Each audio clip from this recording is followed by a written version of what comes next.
Hi, I got asked 3 different times this week by 3 different people why their dog was putting their mouth on them.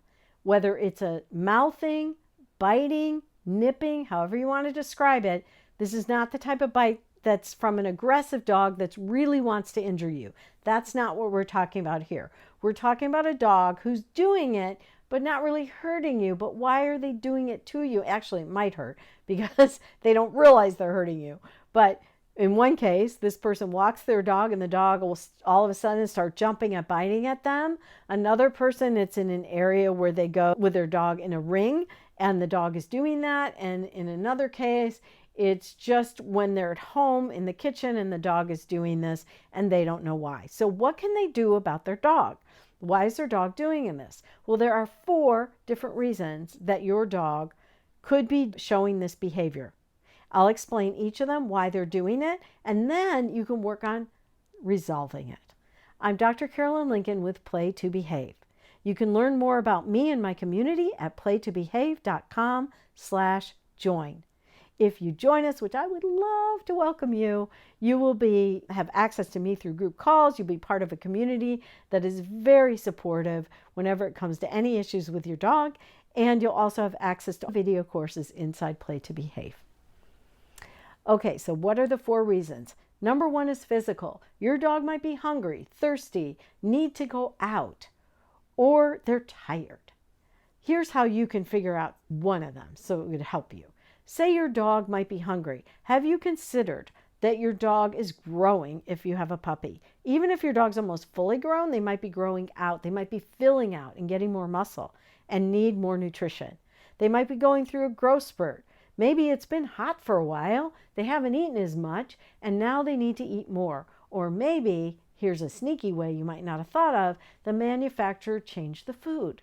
So now, because protein's expensive, they decrease the amount of protein, increase the amount of carbohydrates, and guess what? Nobody told you.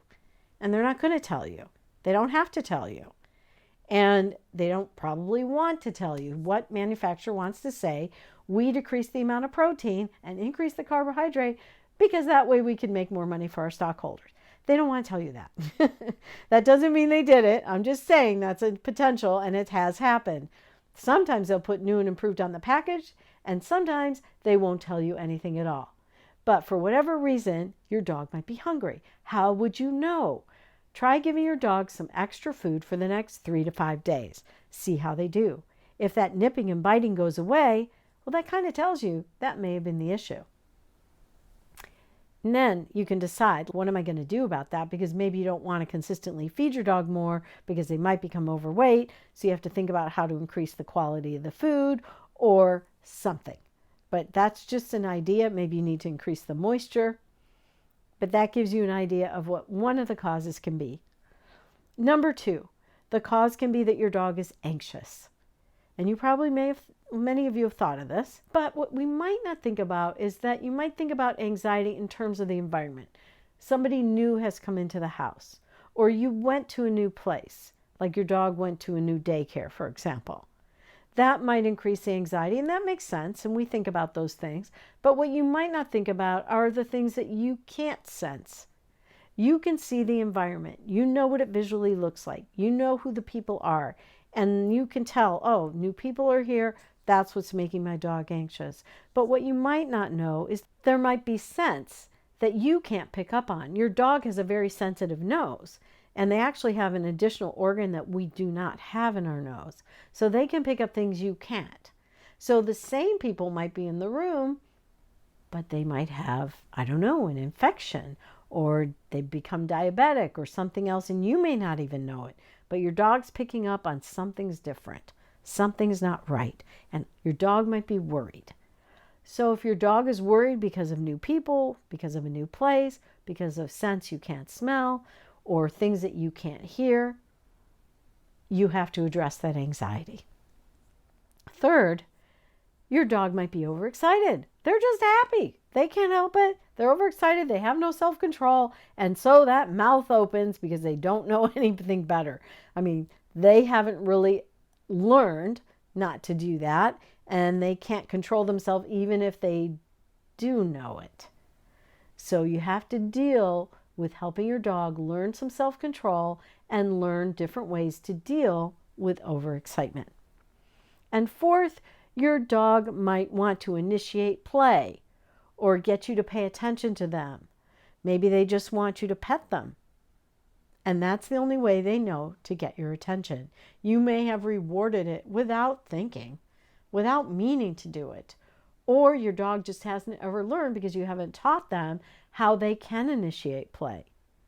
So if the dog's throwing the ball at your feet and you're not picking it up to throw it, you're busy carrying groceries or whatever, and then your dog starts jumping and biting at you, you're trying to figure out what your dog wants.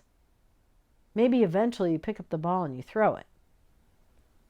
But what you can do is you can teach your dog that there are times for play and times when they're not going to be able to play, and give them ways that they can initiate it. Same thing with anything else that they want. If they just want your attention, they want praise, they want access to a room, they have to learn that there's another way to communicate with you. You can do all this. It's more than I can go over in this video, of course, but you can do all this. You can provide your dog with structure. You can give them skills. You can communicate with your dog. You can start to understand their body language so that you know what it is they need and want. That's what's important. But that gives you 4 ways to understand why your dog might be putting their mouth on you. Number 1, they have a need, a physical need. Number 2, they might be anxious. And you might not think they should be anxious. They've been in that situation many times before. But there could be other things going on you're not aware of. Number 3, they could be overexcited. They need to learn how to contain themselves, how to behave when they are overexcited. And number 4, it could be because they weren't ever taught how to initiate or how to get the things that they want, that time, that activity with you. Thanks for joining me today. I hope you found this helpful. If you know why your dog has mouthed either in the past or is doing it currently, put it in the comments below. You might help other people. I'm Dr. Carolyn Lincoln with Play to Behave, and you can learn more about me and the community at playtobehave.com/join. Happy training.